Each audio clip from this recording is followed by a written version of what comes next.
focusing on is college for you? And if so, what direction do you need to be looking? So we've got a couple of speakers that I'm going to introduce, but I'd like to first thank our dinner sponsor for tonight, Larissa Realty, and we have Bobby Orr with us. So the barbecue. Get up every day, whether it's a good day or a bad day, just keep fighting. Always just keep trying to better yourself. Keep learning, keep trying to grow, and being uncomfortable. Embrace being uncomfortable, because when you're growing and when you're learning new things and when you're getting outside what you're used to, that's a good thing. Even though it's not comfortable, but uncomfortable is good. You gotta learn how to embrace that. That's how you grow. That's how we mature. We're actually going to do a career test.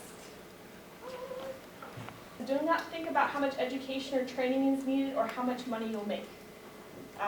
Because a lot of students go into their college career saying, oh, a doctor makes whatever, I want to be a doctor. You don't want to go into a career looking at the price tag. You want to go into what's going to best suit what your interests are and how you can make a difference. So in here, you can relate to other people, but you can also be a person that has this one skill that nobody else has. This would be researching the field that you want to go into. And then this one is actually the test that we just did. How many of you play sports in here? Yes. So you can also blend degrees or blend things that you're interested in. So Florida Atlantic University down in Boca Raton, I believe this is the school that has it, they have sports statistician, meaning if you're interested in sports, you love sports, but you're actually really good at math, you're that person on ESPN that's telling me how many more free throws they need in order to do better than their season average from last year, or tell me about the arc of which they throw their free throws, whatever. But you can blend sports and being very good in math and wanting to understand how people play better. So that is an option there. So kind of, you don't have to have one skill. You can have many different skills, many different interests, but see how they all blend together.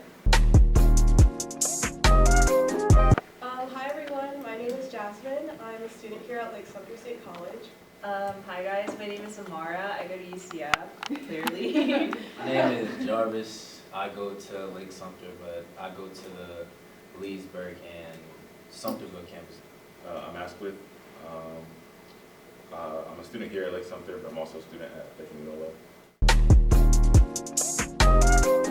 Once you figure out at least like the general idea of what you want to do, it's easier to decide like whether or not you want to go to college in the first place, and then from there you can decide like what college you want to go to, like what level of education you want to achieve.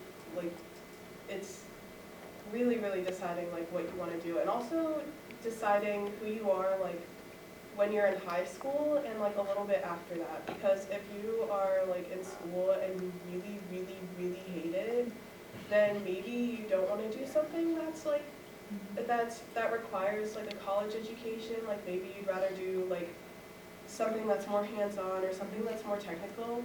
But there are people who flip. Like they think that they hate school and then they go to college and then they don't hate school anymore because college is different than high school.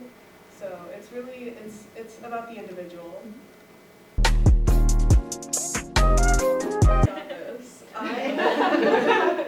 I like, okay, in high school, I didn't really like talk to anybody. Like, Amara knows, like I kind of like stuck to myself and like a close group of friends. But I found that in college, it's like a little bit easier to start like talking to people and meeting new people, because like when you're in your classes, it's like everybody's on the same level. Like nobody's like better than anybody else, and like you're just kind of like on the same playing field. So it's a bit easier to approach people.